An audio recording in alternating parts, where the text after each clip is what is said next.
Assalamualaikum warahmatullahi wabarakatuh.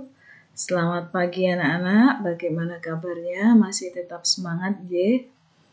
Baiklah anak-anak, pada pertemuan kali ini Bu Rina akan menyampaikan materi teknologi jaringan WAN ya untuk kelas 11 TKJ.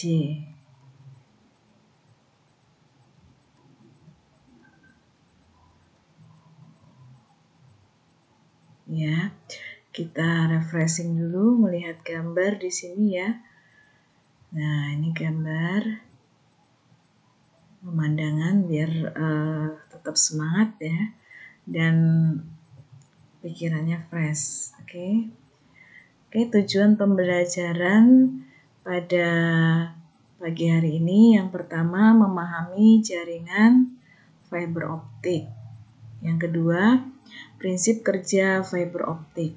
Yang ketiga, teknologi point-to-point fiber optik atau Metro E. Ya. Yang keempat, teknologi point to multipoint atau yang disingkat FTTX. Baiklah anak-anak, kita bahas dulu tentang jaringan fiber optik. Fiber optik adalah salah satu jenis saluran transmisi yang terbuat dari serat kaca. Nah, ukurannya cukup tipis sekali. Kurang lebih per satu core-nya itu berukuran 125 mikron. Kurang lebih seperti sehelai rambut manusia. Terbayang ya, sangat tipis dan ukurannya, diameternya kecil sekali. Nah, core ini digunakan untuk mentransmisikan sinyal cahaya dari suatu tempat ke tempat lain hingga jaraknya 50 km tanpa menggunakan repeater. Jadi langsung ya, jaraknya 50 km. Nah, sinyal-sinyal gelombang dapat berupa pengkodean komunikasi suara atau data komputer secara cepat. Dengan demikian, fiber optik sangat cocok digunakan terutama dalam aplikasi sistem telekomunikasi untuk saat ini. Nah, anak-anakku sekalian, kira-kira gambar fiber optik adalah seperti ini ya. Core itu yang di tengah, ada cladding ya, selaput atau bagian luarnya yang melindungi bagian dalam. Kemudian critical angle itu adalah sudut mantulnya ya. Nah, ini adalah isi dari kabel fiber optik. Nah, kelebihan fiber optik apa saja? Yang pertama, kapasitas bandwidth yang besar dalam mentransmisikan informasi yang ada memiliki kecepatan yang tinggi hingga mencapai beberapa gigabyte per detik ya. Jadi kecepatannya sangat tinggi. Itu kelebihannya yang pertama.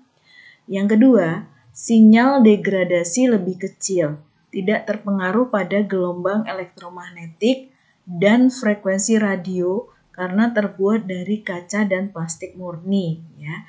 Jadi sinyalnya degradasinya lebih kecil. Yang ketiga, ukurannya kecil, ringan, lebih tipis dan fleksibel. Mempunyai diameter yang lebih kecil daripada kabel tembaga sehingga memudahkan suplai dan pemasangan. Gitu ya. Kemudian yang keempat, itu murah jika dibandingkan dengan banyaknya daya transmisi dari kabel tembaga berkapasitas lebih besar. Dan yang kelima, yang terakhir, serat optik aman, tidak mudah terbakar, tidak mengalirkan listrik, jadi sifatnya aman ya.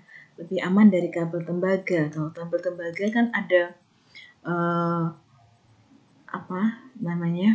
aliran listrik biasanya ya. Kalau disentuh kadang suka nyetrum sedikit ya, agak bikin kaget seperti itu. Nah, di antara kelebihan kemudian ada kelemahannya ya. kelemahan fiber optik. Nah, ini ya kelemahannya. Kelemahannya, kabel optik itu memiliki kelemahan yaitu harganya relatif mahal ya. Untuk yang pertama pembelian itu memang lebih mahal ya. Terutama dalam hal penyambungan karena untuk menyambungkan cord optik ini memerlukan alat khusus ya. Namanya splicer. Nah, fiber optik untuk menyambung cord ini memerlukan keahlian dan ketelitian dalam menyambungkan kabel fiber optik. Karena cord optik sendiri tidak boleh nekuk dan mengakibatkan cord tersebut patah. Jadi kalau dia ketekuk ya, itu akan berakibat patah seperti itu. Nah, prinsip kerjanya fiber optik sebagai berikut. Ada sinyal listrik, kemudian menjadi transducer elektropik, kemudian kabel serat optik, ya, diteruskan ke receiver, kembali ke transducer elektropik dan menghasilkan sinyal listrik kembali. Jadi dia seperti loop ya, dia dari sinyal listrik nanti akan menghasilkan sinyal listrik kembali, seperti itu.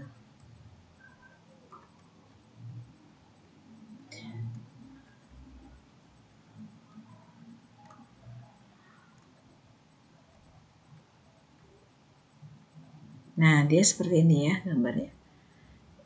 Sebentar.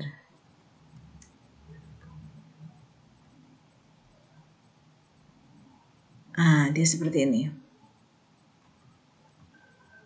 Sinyal awal atau source yang berbentuk sinyal listrik ini pada transmitter diubah oleh transducer.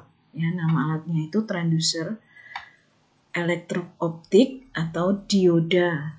Ya, komponennya bernama dioda atau laser dioda menjadi gelombang cahaya. Nah, kemudian gelombang cahaya selanjutnya ditransmisikan melalui kabel serat optik menuju penerima atau receiver yang terletak pada ujung lainnya dari serat optik. Pada penerima atau receiver, sinyal optik ini diubah oleh transducer ya. Jadi transducer optoelektronik ini atau yang lebih dikenal dengan komponen fotodioda, ini fungsinya adalah mengubah sinyal listrik ya menjadi sinyal elektrik kembali. Ya, jadi dia sinyal optik diubah menjadi sinyal elektris kembali seperti itu, okay?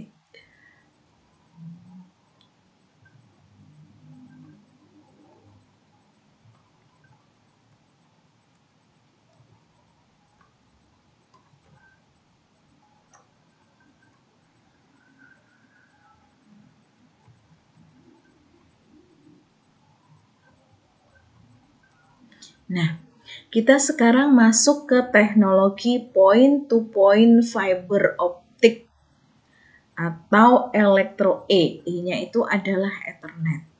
Pada intinya, kegunaan perangkat ini umumnya digunakan untuk menghubungkan jaringan pelanggan ke jaringan layanan yang lebih besar atau internet.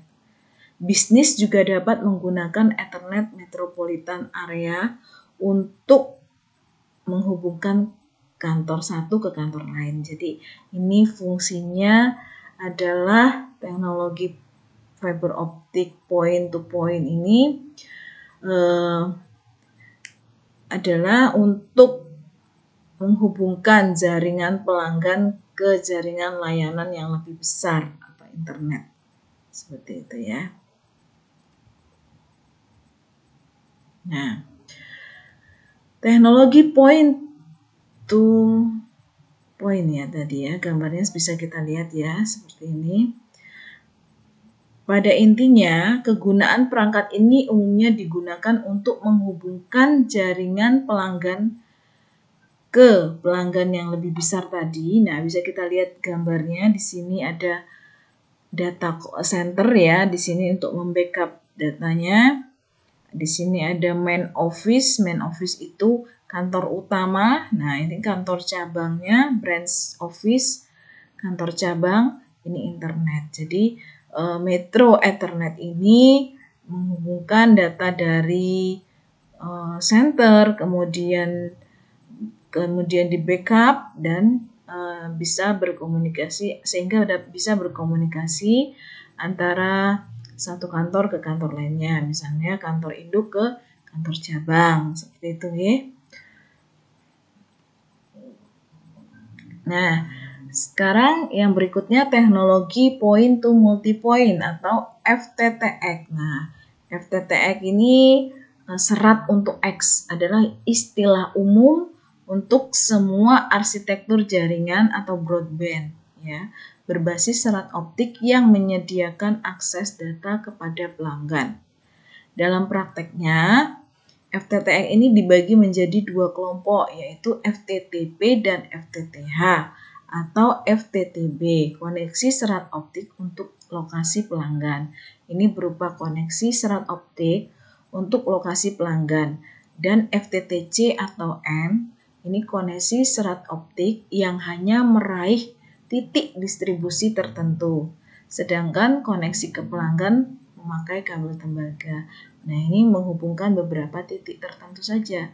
Sedangkan ke pelanggannya menggunakan kabel tembaga. Ini semacam campuran antara fiber optik dengan kabel tembaga ya. Ini masih campur FTTC-N ini. FTTC atau N ya. Nah, sekianlah materi pada pagi hari ini. Lebih kurangnya Ibu mohon maaf, tetap semangat nggih. Tetap jaga kesehatan. Mudah-mudahan kita bisa bertemu dan melaksanakan praktek untuk materi ini. Oke, sekian saya akhiri. Assalamualaikum warahmatullahi wabarakatuh.